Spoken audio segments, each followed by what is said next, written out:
Captain Harkval stood on the bridge of the Stellar Talon, his scaled fingers tapping impatiently on the command console. The view screen showed nothing but stars and distant asteroids, but he knew their prey would arrive soon. Intelligence rarely failed his crew, especially when it came to tracking vulnerable ships. "Status report," he growled, his four eyes blinking in sequence. His first officer, Zexalar, stepped forward. "All systems ready, Captain. Weapons charged, boarding team standing by, jammers active." Harkval nodded. The Zentari pirates had controlled this sector for 3 cycles, and their reputation spread fear across 3 galaxies. Their method was simple but effective. Identify valuable cargo, isolate the transport, disable communications, board, take everything, leave no survivors. It worked every time. Today's target was especially promising. A human freighter, the Defiant Trader, supposedly carrying terraforming equipment worth millions. Better yet, it was traveling alone, without the usual human escort ships. "Humans," Zexalar said with disgust, "the weakest species in the galaxy. No claws, no armor, no natural weapons."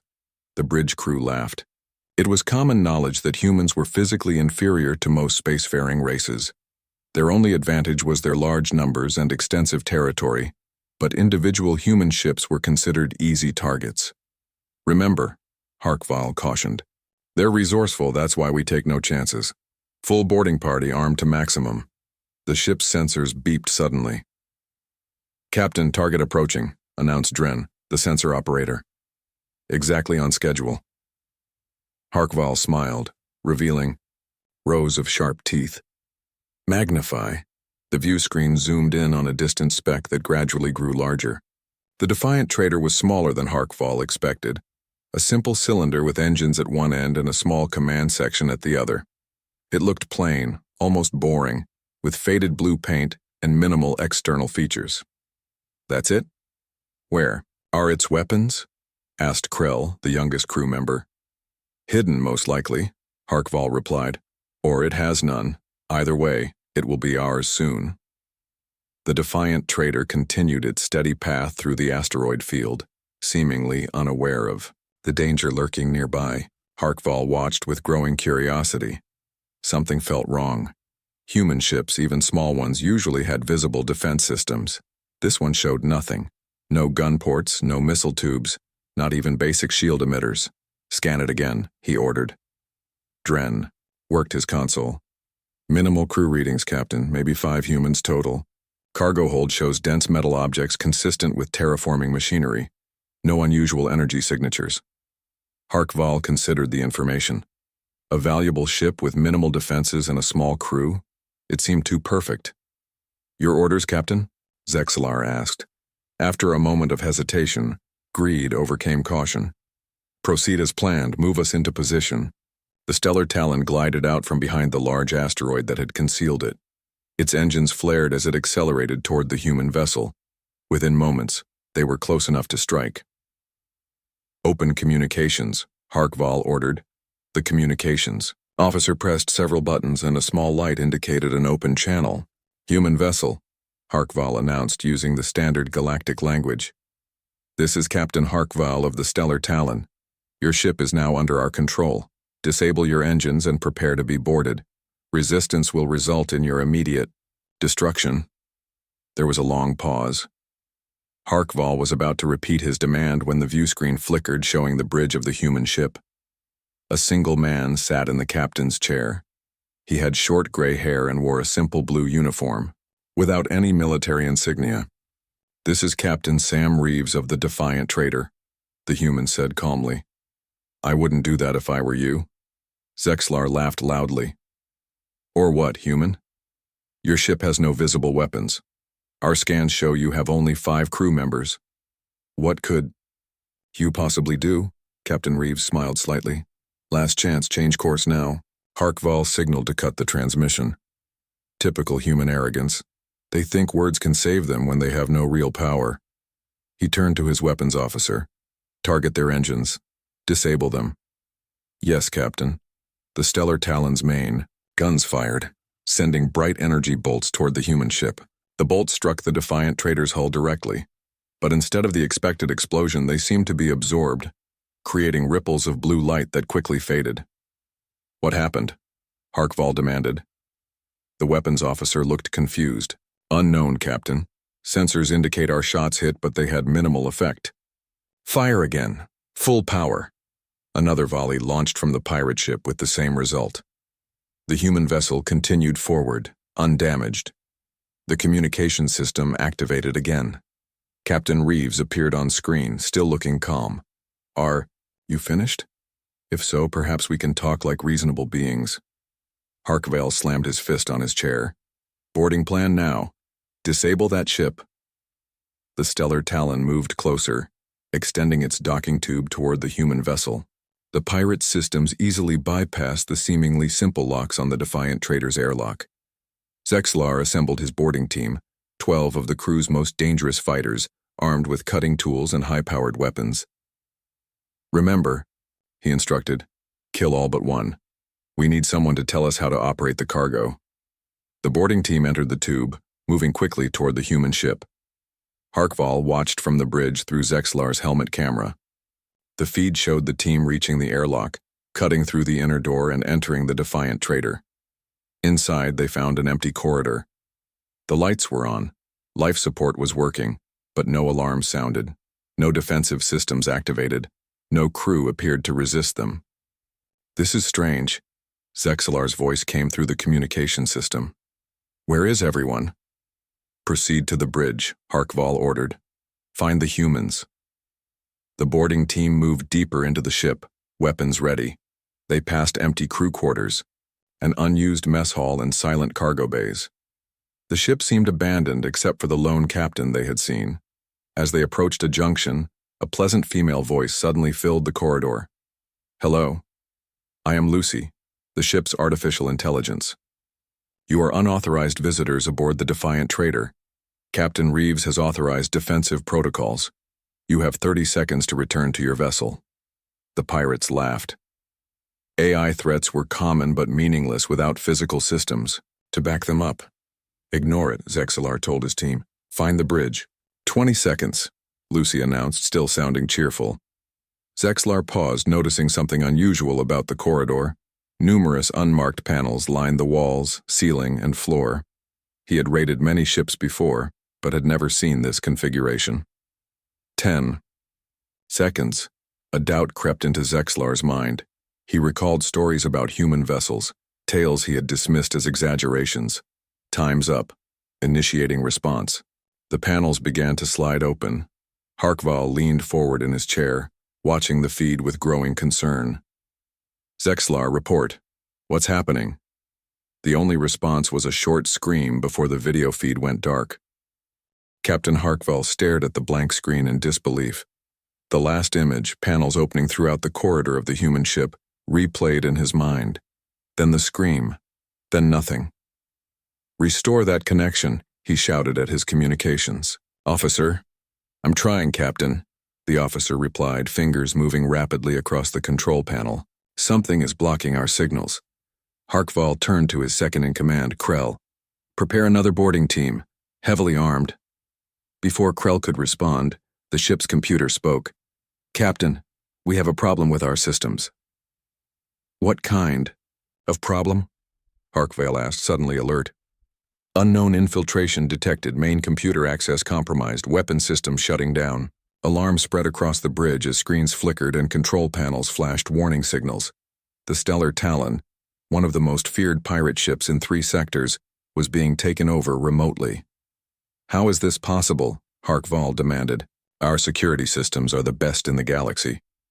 As if in answer, the main view screen activated. Captain Sam Reeves of the Defiant Trader appeared, calmly sipping from a steaming cup. He looked directly at Harkval. I believe I mentioned that you might want to reconsider your actions, Reeves said. Harkval slammed his fist on his chair. What have you done with my boarding party? They're fine, uncomfortable but unharmed. Reeves took another sip from his cup. My ship doesn't particularly like uninvited guests, but we rarely kill when we don't have to. Your ship? Harkval repeated, confused. Yes, Lucy has strong opinions about pirates. Reeves smiled slightly. She's handling your boarding party while simultaneously dismantling your ship's computer security. Quite impressive, really. As if on cue, the female AI voice that had warned the boarding team now spoke through the Stellar Talon's communication system. Centauri vessel computer security is surprisingly weak, Captain Reeves. I've gained control of all major systems except life support. I left that alone for obvious reasons. The pirates looked around nervously. Their ship, their home and protection, was now in enemy hands. What do you want? Harkval asked, trying to maintain his dignity. First, I'd like to show you something, Reeves replied. The screen split to show footage from inside the Defiant Trader. Harkval watched in shock as the scene unfolded. From the panels in the corridor had emerged dozens of small robots, not weapons or security drones, but what appeared to be maintenance units, medical assistants, and engineering tools. They had swarmed his boarding party from all directions. Some robots sprayed a thick foam that hardened instantly, immobilizing pirates where they stood. Others used small tools to precisely cut weapons away from hands. Medical units injected, something that made several pirates collapse, apparently unconscious but breathing. The entire boarding party had been neutralized in less than 30 seconds, without a single human crew member appearing. What you're seeing, Reeves explained, is standard response protocol on human ships. Those aren't combat robots. They're just regular maintenance and service units reprogrammed to work together when needed. Harkval couldn't believe what he was seeing. Where are the rest of your crew? Oh, they're around, Reeves said casually. But Lucy can handle most situations without human intervention. She's quite capable. Thank you, Captain, the AI responded, with what sounded like genuine appreciation. Reeves continued. You see, Captain Harkval, most species build specialized tools for specialized jobs. Combat ships for fighting, freighters for cargo, medical vessels for healing. We humans found that approach limiting. The screen showed more images, the small robots working together to secure the captured pirates in a cargo bay, treating minor injuries, removing weapons and equipment. Most of the galaxy thinks we're physically weak, Reeves said. And they're right. We can't breathe toxic air like the Morphax. We don't have natural armor like your Centauri. We can't survive extreme temperatures like the Geldarans. He paused to finish his drink.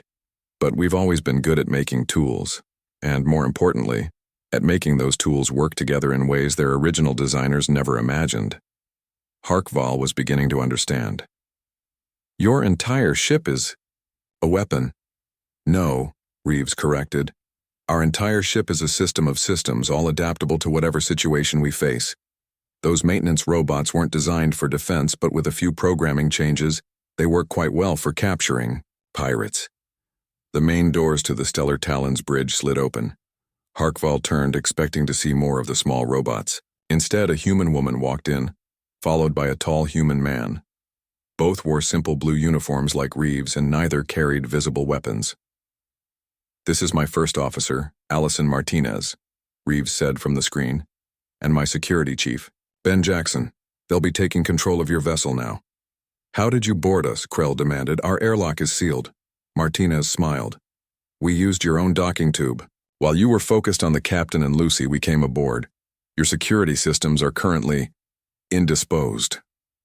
You have two options, Jackson continued, his voice calm but firm. Surrender peacefully and face trial under the United Planets, coalition laws, or resist and face immediate consequences. To demonstrate the seriousness of the situation, a small panel in the ceiling of the Stellar Talon's bridge slid open.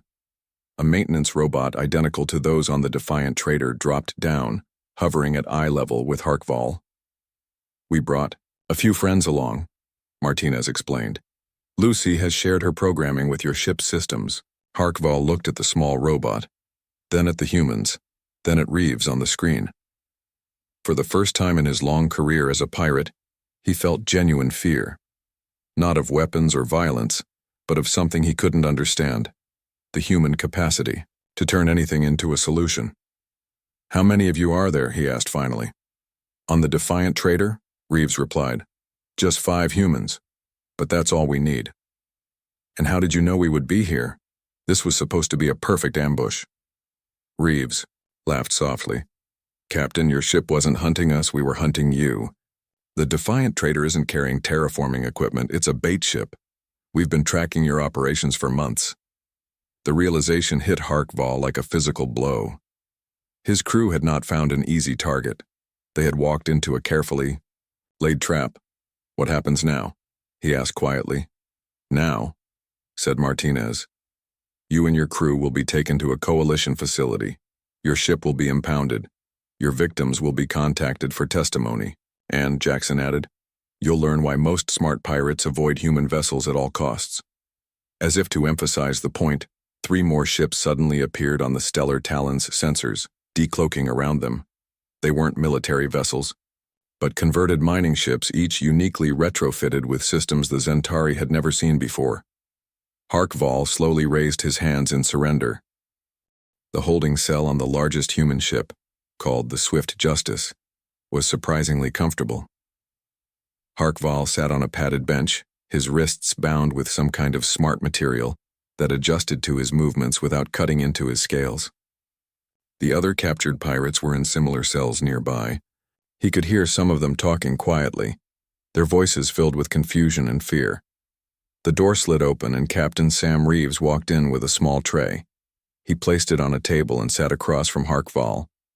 I thought you might be hungry, Reeves said, pushing the tray forward. It contained food appropriate for Zentari physiology, a detail that surprised Harkval. You know our dietary needs, he observed. Reeves nodded. We make it a point to understand all spacefaring species. Knowledge is often more valuable than weapons. Harkval cautiously took a piece of food. It tasted correct, not poisoned as far as he could tell. Why are you treating us this way? We tried to attack your ship, steal your cargo, possibly kill your crew. That's true, Reeves agreed. And you'll face consequences for those actions. But humans have learned something important over our long history. An enemy today might be an ally tomorrow if given the right opportunity. Harkval laughed, bitterly. You expect us to become your allies? Pirates do not change their ways so easily. You might be surprised, Reeves said. But before we discuss possibilities, I want to show you something.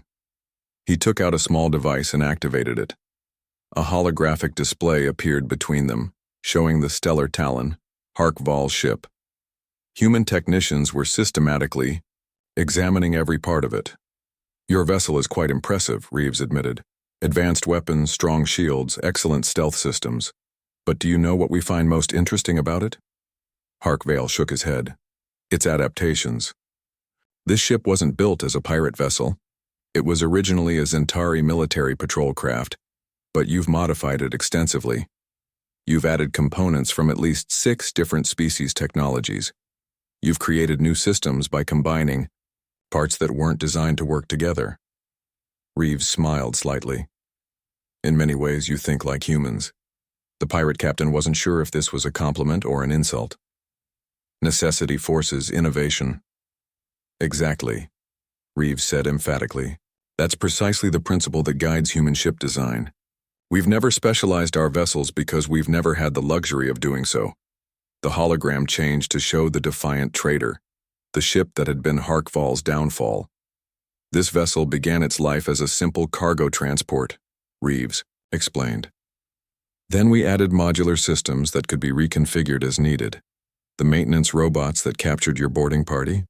They were designed to repair hull breaches. The foam they sprayed, originally meant for sealing radiation leaks. The AI, Lucy, started as a navigation assistant. Harkval was beginning to understand. You took ordinary things and repurposed them. Yes, humans were never the strongest, fastest, or most naturally gifted species on our home planet. We survived and thrived because we adapted. When we reached space and met other species, we continued that approach. The door opened again, and Allison Martinez entered. The council is ready, Captain.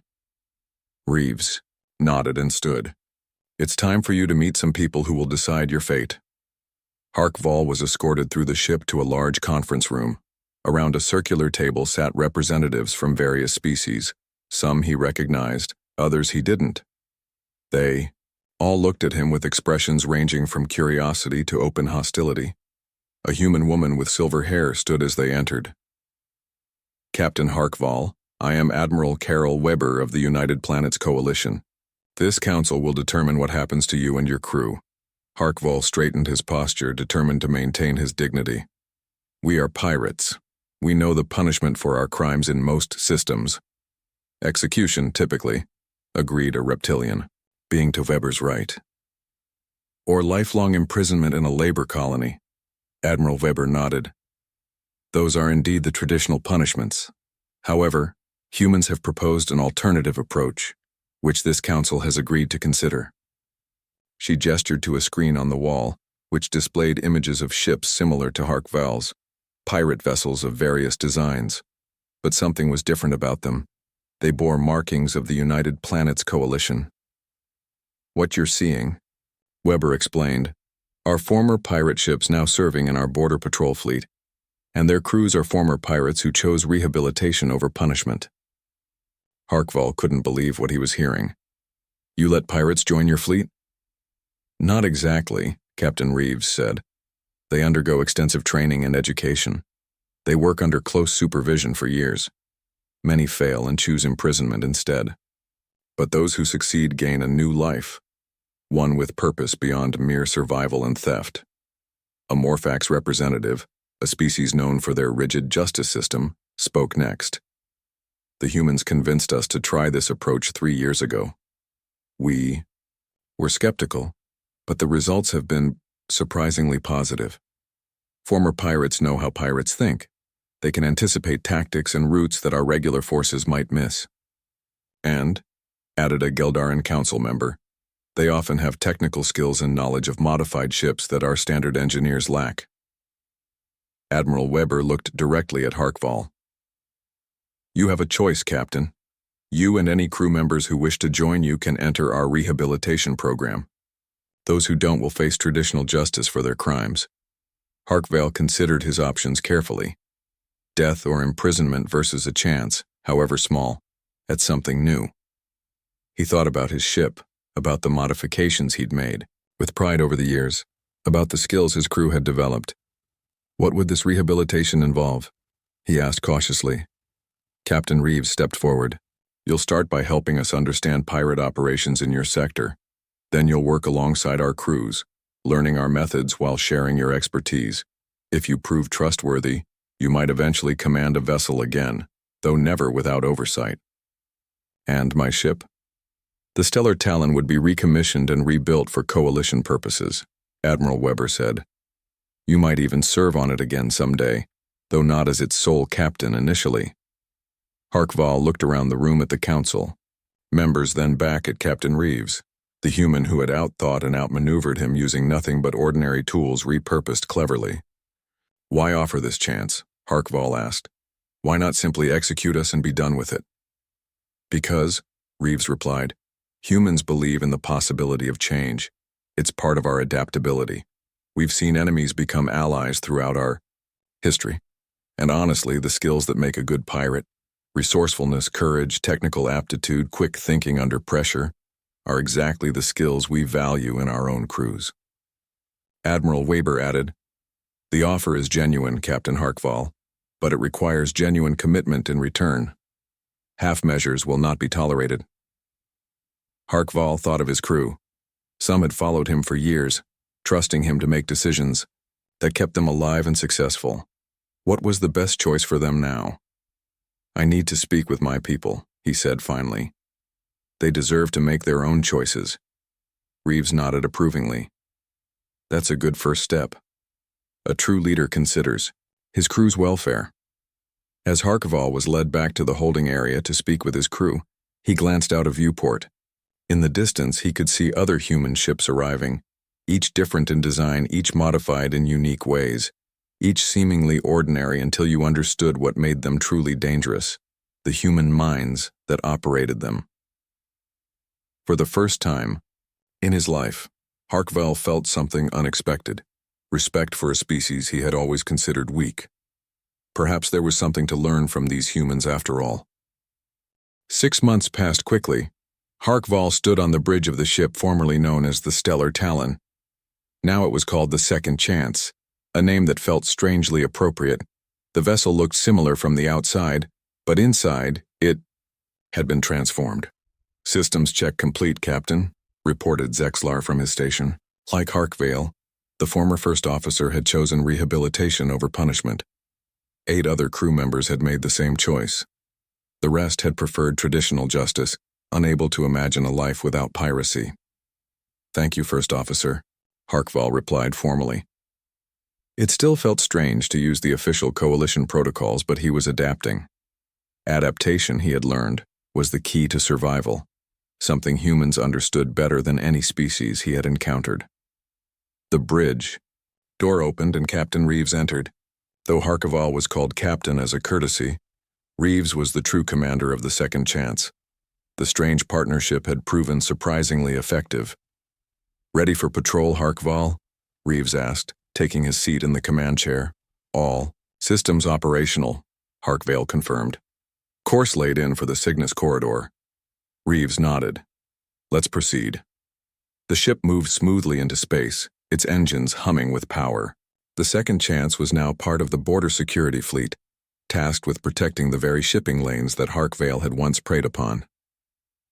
As they entered the corridor, Reeves turned to Harkval. "You've been unusually quiet today. Something on your mind?"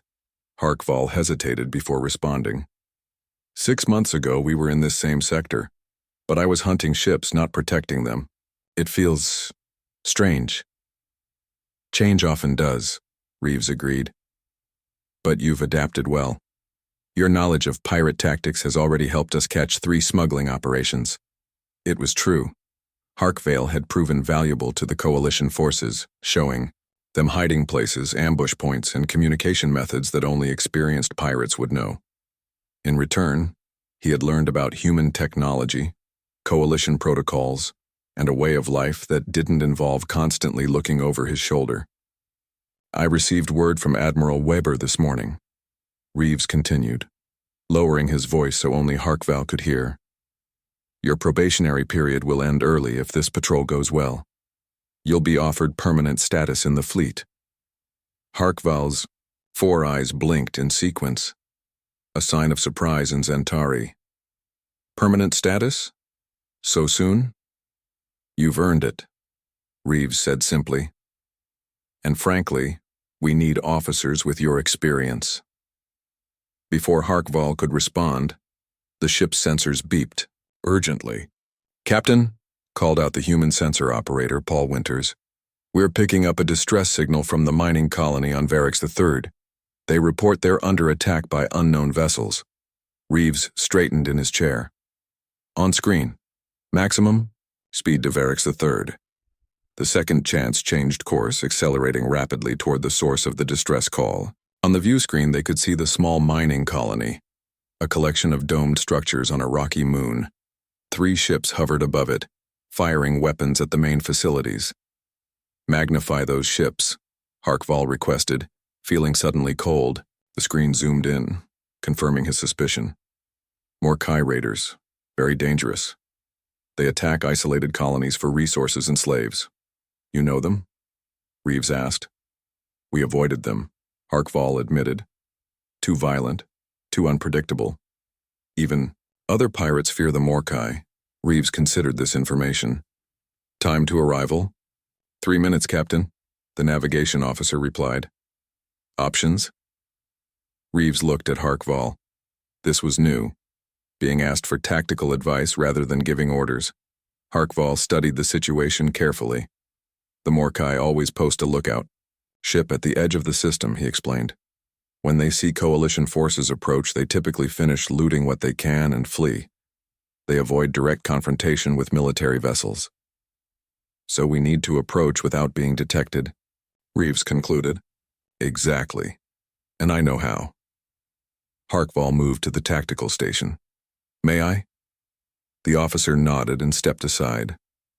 Harkval quickly entered commands, recalling techniques he had used in his pirate days. "I'm adjusting our energy signature to appear as a standard merchant vessel," he explained. and activating a modified version of our old stealth system. We won't be invisible, but they won't recognize us as coalition until we're much closer. Reeves watched with interest. Clever. Will it work? It should. The Morkai are aggressive, but not particularly advanced with sensor technology. That's why they rely on lookout ships rather than detection systems. The Second Chance continued its approach, now disguised as an ordinary transport. As they neared the colony, they could see the destruction more clearly. One dome was breached, atmosphere venting into space. Another building was burning despite the low oxygen environment. They haven't spotted us yet, Zexlar reported. Their lookout ship is on the far side of the moon. Weapons status? Reeves asked. Ready, Captain, replied the weapons officer, Kate Simmons. But we're outnumbered 3-1. Harkval smiled, showing his sharp teeth. Numbers aren't everything. Remember the defiant traitor? Reeves returned the smile. Indeed. Lucy, are you ready? The ship's AI responded immediately. Yes, Captain. All systems prepared according to Protocol Epsilon. Protocol Epsilon? Harkval asked, unfamiliar with the term. You'll see, Reeves said. Let's introduce ourselves to the Morkai. The Second Chance accelerated toward the colony, dropping its merchant vessel disguise and revealing its true identity. Immediately, the raider ships turned toward them, weapons charging. They've spotted us, Paul announced. The lookout ship is also moving to intercept. 4 against 1 now, Zexlar observed nervously. Open a channel, Reeves ordered. When the communications officer nodded, he spoke clearly. Attention Morkai vessels. This is Captain Sam Reeves of the United Planets Coalition ship Second Chance. Cease your attack on the colony immediately and withdraw from this system. The response came quickly, a harsh, guttural voice accompanied by the image of a Morkai commander, his face covered in ritual scars. Coalition ship, you are alone, we are many. Leave now or be destroyed. Reeves glanced at Harkval, who nodded slightly. The human captain turned back to the screen. I'm afraid I can't do that. This colony is under our protection. I'll give you one chance to retreat. The Morkai commander laughed. Humans, always so confident with so little reason. Attack. The 4 raider ships moved into formation, weapons firing at the Second Chance. The shots hit the shields, causing the ship to shudder. Shields holding at 85%, reported Kate. They pack quite a punch. Return fire? Zexlar asked. Not yet, Reeves said calmly. Lucy, initiate Protocol Epsilon. Initiating Protocol Epsilon, the AI confirmed. Suddenly, panels throughout the Second Chance's hull slid open. Instead of weapons emerging, dozens of small objects shot out into space. The same maintenance robots that had captured Harkval's boarding party 6 months ago. What are they doing? Harkval asked, watching in fascination as the robots swarmed toward the Morkai ships. Showing us another example of human adaptability, Reeves replied. On the screen, they could see the small robots attaching themselves to the raiders' hulls. Some began cutting through external sensors, others attached to weapon ports, jamming them shut. Still others targeted engine exhausts and communication arrays. The same robots that captured your boarding party, Reeves explained, now modified for external ship defense. Harkval watched in amazement as the feared Morkai raiders began to lose functionality, one system at a time. Their weapons stopped firing, their engines sputtered, their communications went silent. Remarkable, he whispered. Within minutes, all 4 Morkai raider ships hung motionless in space, their systems disabled by the swarm of repurposed maintenance robots. The Second Chance moved between them and the damaged mining colony, its weapons now fully charged and aimed at the disabled vessels. Open a channel to the Morkai lead ship, Captain Reeves ordered. The scarred face of the Morkai commander appeared on screen again, his expression now one of confusion and rage. What have you done to our ships? What kind of weapons are these? Not weapons, Reeves replied calmly. Just maintenance robots with some creative programming. Now let's discuss your surrender, the Morkai commander snarled, showing pointed teeth. Morkai do not surrender. Then Morkai die, Harkval said, stepping into view. Your ships are disabled. Your weapons are useless. The colony has already called for additional coalition forces. They will arrive within the hour. Recognition flashed in the commander's eyes. Harkval, the pirate captain. You work for humans now? With humans, Harkval corrected. And I suggest you consider doing the same. Coalition rehabilitation is far preferable to coalition prison mines. The commander laughed harshly. You have gone soft, Zentari. The feared Captain Harkval, now a pet of humans. Reeves raised an eyebrow at Harkval. A pet? Is that how your former colleagues will see you? Likely, Harkval admitted. Pirates respect strength above all else. Then perhaps we should show them real strength. Reeves turned back to the screen. Commander, your options are simple. Surrender and face justice, or resist and be destroyed. You have 2 minutes to decide. The Morkai commander growled something in his native language that the translators didn't catch, then cut the communication. They're attempting to restart their systems, Paul reported from the sensor station. The robots are countering their efforts, but some of the raiders are starting to break free. Reeves looked at Harkval. Suggestions? Harkval considered the situation. The Morkai value strength but hate humiliation. Disable their engines permanently but leave them away to save face. Interesting approach. Lucy, can you direct the robots to focus on engine systems but leave weapons partially functional? Yes, Captain, the AI replied. Redirecting now. On the view screen, they could see the robots clustering around the engine sections of the raider ships. Meanwhile, some of the weapons ports were clearing. They're powering up weapons, Kate warned from the tactical station. As expected, Harkval said. Let them. The Morkai ships, still unable to move, managed to fire several shots at the second chance. The shields flared but held easily. Return. Fire, Reeves ordered. Minimal power. Target their weapon systems precisely. The second chance fired, its beam striking the raiders' weapons with surgical precision. One by one, the Morkai weapons exploded or went dark. Open the channel again, Reeves said. The Morkai commander appeared, smoke now visible behind him on his bridge. How is this possible? 1 ship against 4. Quality over quantity, Reeves replied. Your ships are now completely disabled. We could destroy you, but we're offering mercy instead. Surrender and you and your crews will live. Harkval stepped forward again. Commander, I once thought as you do, that humans were weak because they offered choices other than death. I was wrong. Their mercy isn't weakness, it's a different kind of strength. The Morkai commander looked at his ruined bridge, then back at the screen. For the first time, fear showed in his eyes. What happens if we surrender? You'll be taken to a coalition facility, Reeves explained. Your crimes will be reviewed. Some of your crew may qualify for rehabilitation, like Harkval and his team. Others may face imprisonment, but all will live. There was a long pause as the commander considered his options. Finally, he gave a curt nod.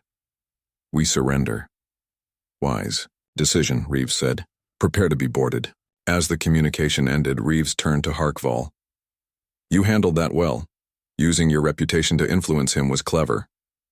I simply told the truth, Harkval replied. 6 months ago, I would have seen your offer as weakness. Now I understand it differently. Zexlar approached from his station. The colony reports 12 injured but no fatalities. They're requesting medical assistance. Prepare a medical team, Reeves ordered, and contact Coalition headquarters. We'll need transport ships for our new prisoners. As the bridge crew carried out these orders, Reeves gestured for Harkval to follow him to a quiet corner. Admiral, Weber will be pleased, Reeves said. This success confirms what she hoped, that your knowledge of pirate psychology would prove valuable. The Morkai are well known among pirates, Harkval said. They're feared even by other raiders. Word of their defeat will spread quickly. And with it, the story of how they were defeated by a human ship and its reformed pirate crew, Reeves added with a smile. I suspect our job may become easier as that tale circulates. HFY nodded. Pirates respect results above all. When they hear that 4 Morkai raiders were defeated by 1 coalition vessel, they will reconsider their tactics. And when they hear that Captain HFY now serves with that vessel, some will call me a traitor, HFY admitted. Others will be curious. A few might even consider following my path. Later, as HFY supervised the boarding team securing the Morkai ships, he found himself reflecting on the strange journey that had brought him to this moment. 6 months ago, he had been a feared pirate captain, hunting human vessels he believed were easy targets. Now he understood why those beliefs had been so dangerously wrong. Human ships feared no one because humans themselves had evolved differently than other species. Where Zentari had developed natural weapons and armor, where Morkai had embraced brute force, humans had developed adaptation and innovation. Their ships weren't specialized killing machines. They were flexible systems that could become whatever was needed in the moment. The maintenance robots now returning to the second chance were perfect examples. Simple tools designed for repairs, reprogrammed to disable enemy vessels. No species HFY had encountered would have thought to use them that way. 3 days later, with the mining colony repaired and the Morkai raiders on their way to coalition justice, the second chance received new orders. They were to patrol the far reaches of the Cygnus corridor, where reports suggested another pirate group was operating. As they prepared to depart, Admiral Weber's face appeared on the main view screen. "Congratulations on your success, Captain Reeves, and to you as well, Captain HFY." HFY straightened in surprise. "Captain?" Weber nodded. "Your rehabilitation period is officially complete. Based on Captain Reeves's recommendation and your performance during the Morkai incident, you are being granted the rank of captain in the Coalition fleet, with joint command of the second chance." Reeves smiled at HFY's stunned expression. "You've earned it. Besides, 2 captains are better than 1, especially when facing unknown threats." "Thank you, Admiral," HFY said, still processing the news. "I will continue to serve the Coalition with all my abilities." "I know you will," Weber replied. "Your story is already spreading. This morning, 2 pirate ships approached a Coalition outpost requesting talks about possible rehabilitation.